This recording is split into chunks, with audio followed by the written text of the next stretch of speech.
Hello Virgo, thank you for joining me for your monthly forecast for November. This month begins with a wonderful set of influences in your sector of everyday communications. Now this is going to be burnished beautifully, not just by the arrival of Venus, but also a fantastic new moon. It's a great opportunity for you to showcase your ideas, to get across your point of view in a very persuasive way, or to be utterly charming if you want to get to know someone new. But as the month begins, there's a delightful link between the Sun and Neptune. Now, Neptune has not been an easy influence this year for much of the time, and for much of 2016, it was also clashing with Saturn, which was a very draining and confusing angle. However, in the first week of this month, Neptune forges a gorgeous angle to the Sun. And if you need to express yourself both in a subtle but also powerful way, a sincere way, a caring way to someone you really like, you could do so with great effect. There is a full moon, which occurs on the 4th, and this suggests that some of the things that you're thinking about at the moment may be a little bit different, and there could be someone close to you that doesn't quite get your direction of travel. But some patience can certainly help. And also, if you just try to be very inclusive in your approach, I think this can draw people in and they can understand your message. Now, at the end of this first week, Mercury, your ruler, moves out of this very effective part of your scope and into one which is much more about feelings, home, family matters.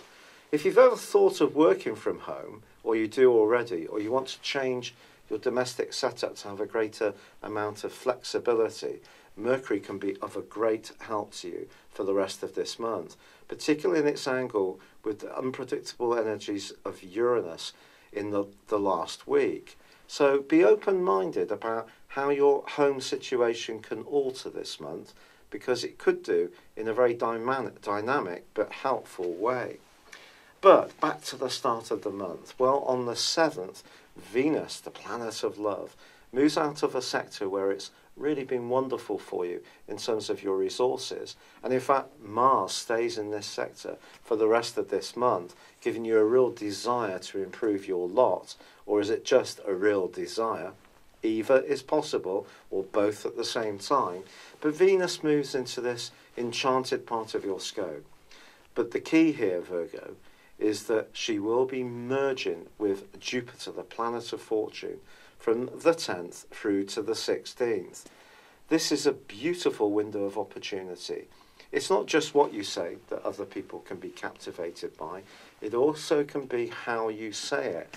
So whether you write, or you are a very self-expressive person, or you do get chatting to someone new or meet someone online if you're single, don't be surprised if you do have more than one person who's buzzing around you, really quite fascinated by what you have to say. Now, Venus is going to go on to forge also at the heart of this month a beautiful angle with Neptune. And if you're really lucky and you are looking for a new relationship, one conversation you have at the heart of this month can prove to be truly seminal. However, equally with Neptune, we know that it can have the effect of seeing us put people or situations on pedestals. We'll try to avoid that at all costs. Now, the 10th does see a tricky quarter moon for you, to be honest. And it's possible that someone around you could be a bit jealous of you, quite frankly. Might not tell you to your face. In fact, highly unlikely to, but they might talk about you. They might talk about you to someone you already know, either in your community or at work. And if you pick up that this is going on, it can be very draining for you, especially if you're particularly sensitive or empathetic Virgo person. So do reinforce your boundaries in the week from the 10th. I also must tell you that from the 14th through to the 24th, there is a very testing right angle between Mars and also Pluto. Now, Mars is about desire, and in the second solar house, as I said before, it can be about cash, can be of a more sensual desire, but its right angle to Pluto could see you tempted to take some shortcuts in order to get either. and it's something you should try to resist at all costs. Someone could find you a little bit boorish or a little bit too forceful about wanting to get your own way. So just be aware, whatever you desire, whether it's some retail therapy, a big ticket item, or someone you're really drawn towards, try to play it by the book. However, there is a gorgeous new moon on the 18th. But this is unusual because it's aspected by Uranus. Uranus, the planet of surprises, which is in your sector of joint enterprises, longer-term business and financial interests. But this particular connection suggests that if you use your mind carefully, but don't make any sudden or erratic decisions without thinking through the consequences, then you can inject your thinking with a little bit more innovation and enthusiasm for the less trodden path. And it could work out very well for you in the following 4 weeks. On the 22nd, however, the Sun moves into Sagittarius, which for you is all about how you feel, where you live, how you emote, family issues, the give and take, the concourse of emotional needs. So the Sun in this location is asking you to take these areas much more seriously. But you've had Saturn in this sector for over 2 years, and that has not always been easy. There may have been times when you felt quite limited or even a bit cold about your emotional responses, or perhaps challenges around where you lived or with family members or someone close.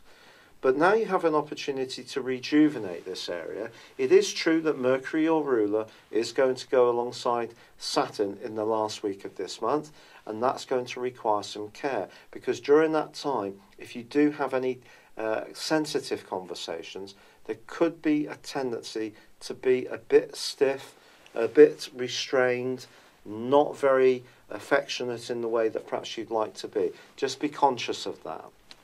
However, there's also some very passionate energy bouncing around at the end of this month, and you could find that you have an almost mesmeric, magnetic connection to someone completely out of the blue in the last 3 days of November. But just who this is could surprise you. It could be someone that initially you don't even like very much, but this is working at a very animalistic level and can create a lot of excitement for you. But when it comes to spending decisions, do try to keep your hands firmly in your pocket unless you thought through the true consequences. It's been a real pleasure being with you. Thank you for joining me. Good luck and goodbye for now. Hello, thank you so much for watching my video. I'd love you to join me at my Horoscope Ace app. You can find this at www.horoscope-ace.com. You can use it through Android, iOS, Apple, or Facebook. Check out your ascendant or your moon sign, or download your free birth chart. There's all your favourite videos, plus there are daily, weekly, monthly and yearly horoscopes for general, love, Chinese and Indian astrology. If your passion is tarot, there's my brilliant 3-card money or love tarot readings too. And it's all there at www.horoscope-ace.com. Thank you.